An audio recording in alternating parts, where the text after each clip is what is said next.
Hello YouTubies, I'm Grant, this is the garage, this is Granty's garage, and in this video we're going to show you how to replace the coffin arms on a 986.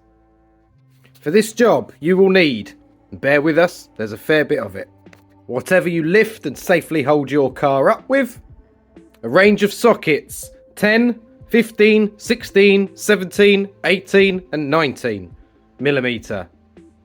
Things to spin them with, a similar range of spanners, the same sizes, 16. You're actually going to want to go through to 21 for one particular bolt. I don't actually have a 21, that's a 22. And multiples of them if you have them. It's going to make life a lot easier. Flat blade screwdriver and a torque wrench. And these are the things you are going to want. Ball joint separator fork, some extensions for the ratchets, a hammer and a punch, an I'm done messing around persuader, also known as a breaker bar, penetrant spray, leverage multiplier, and just fitting in there a light because it's dark under there unless you have that already sorted. This is what you'll need for this job. Please note before you start this job that after doing it, your car is going to need an alignment.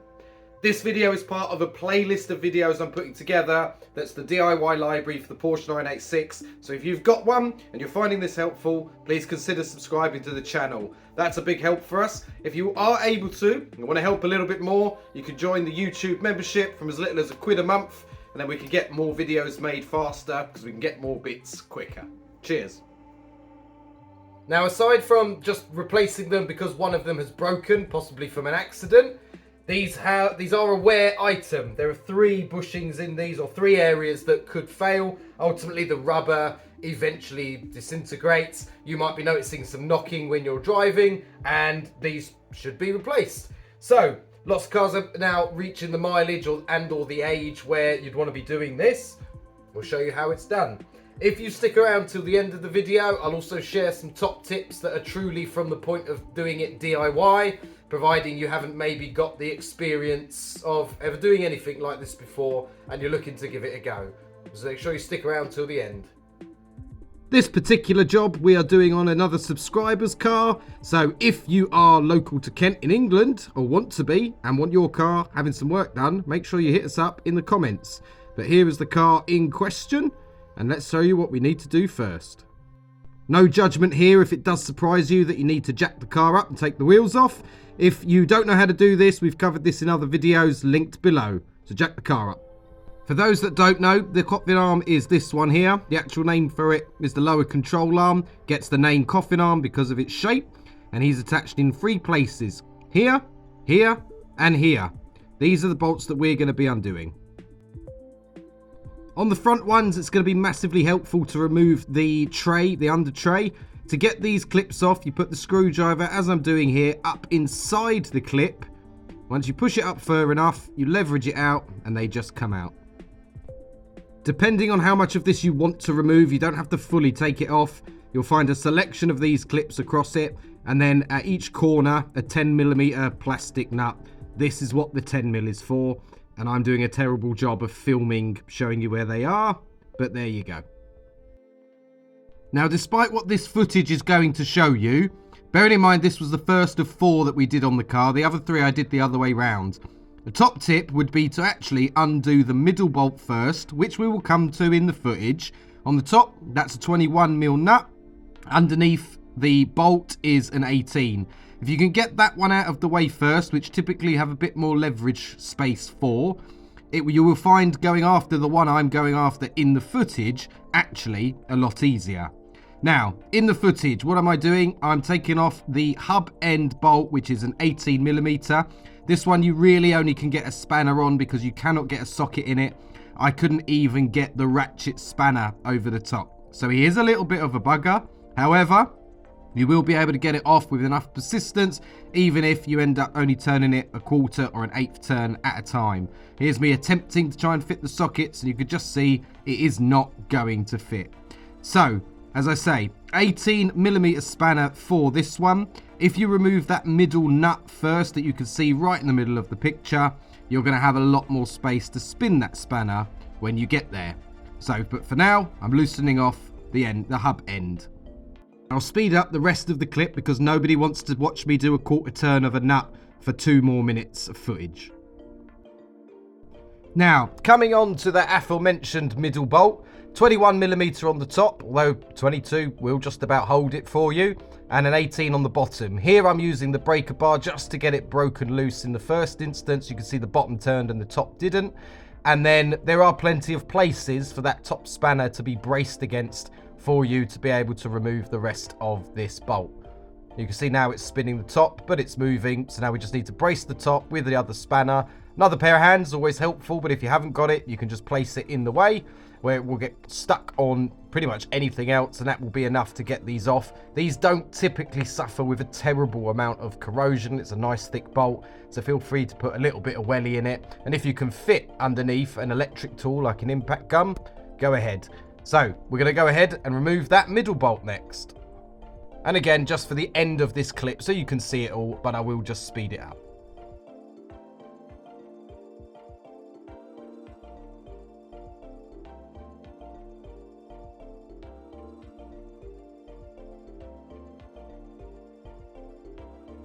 The bolt and nut on the car side of the lower control arm, by standard, on one side is a 17mm and on the other side is a 19. Now, when we put the new bolts in that were replacements for these, it's always recommended to get new hardware. Both ends were a 19, hence needing to have possibly double spanners. This might be a design change, who knows. Ultimately, put the right spanner on the right end, break it loose and spin it out. I think what actually happened with the footage here is that later on, I actually knocked the camera with my elbow and faced it away. So you're going to see me fighting to break the bolt loose just in the beginning on the bolt end. And then I'll put both spanners on and I'll work the bolt out. On the bolt end, you will find that you need to move the bolt all the way backwards and it will sort of recess into the frame, and then you pull it forwards and take it out. And to reinstall the new one, you're going to need to do the same. So 17 on one side, 19 on the other. Some of these you can get sockets on, you certainly can at the back. On the front, you're probably better off using spanners. But work that bolt out, and then we're going to move on to prying the arm just out of the socket.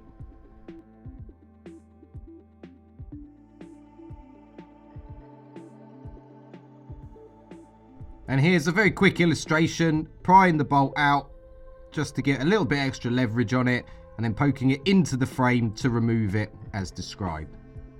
Now, a little safety warning before we do the next bit. Before you do the next bit, do not have any of your person this side of the hub. When we let this bar go, it is going to move. The way I move this one is I just got the hammer, give it some taps on the top, and you're going to see what happens. There. Flung out a bit because it's under tension from the spring, but the arm is now loose and we just need to separate the ball joint from the hub. To do this, the easiest way I've found is use I think it's sometimes called a pickle fork, but a ball separator joint, a joint separator fork. Wedge it in there, you give it a load of good whacks with the hammer, and eventually it will pop that arm straight out.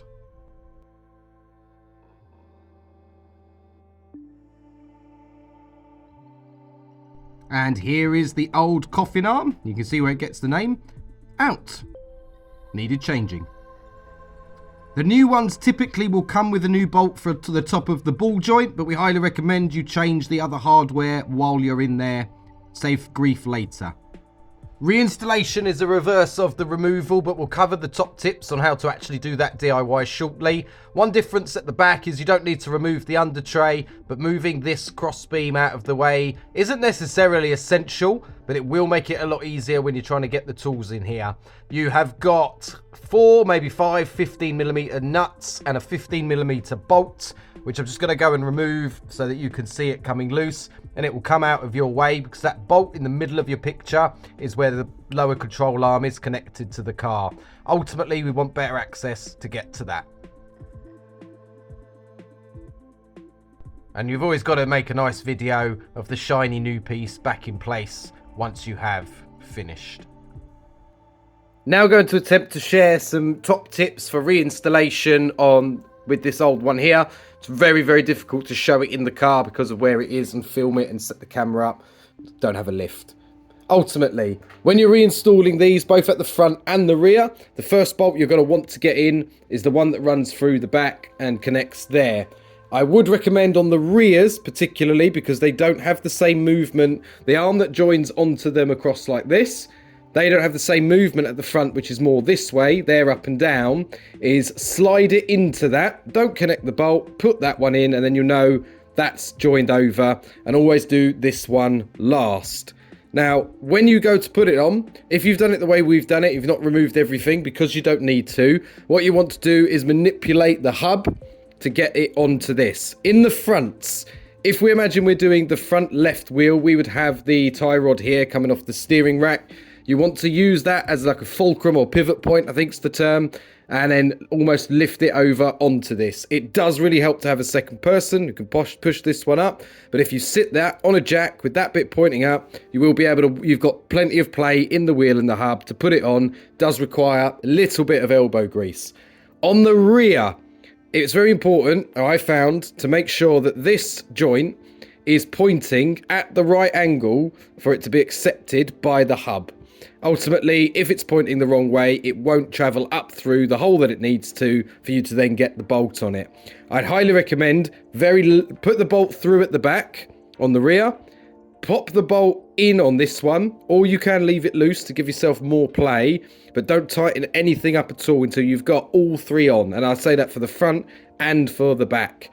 Don't forget, you will need to go for an alignment after you've done this. There's an eccentric bolt that runs through the back there that adjusts various parts of your wheel's position, or maybe one part, I think it's camber. And you are dealing with control arms and fixings and bushings, so you need to go and get an alignment after, particularly if you are turning the hub like this when you're doing the fronts, because you are going to affect the steering as well and think where it thinks it sits. Hopefully you found that video helpful. This video is part of a playlist of how to DIY on a 986, which, if you're not already, might be worth considering subscribing to the channel for. Whole idea, let's try to help as many people keep as many of these on the road for as long as possible without have to always outlay for what is frankly quite expensive labour these days. Give you guys the information on doing the job for you to assess whether or not you feel confident enough to do it yourself, or indeed you're equipped well enough. I hope this video was helpful. Give it a like if it was, we'd really appreciate that. I'll see you in the next one.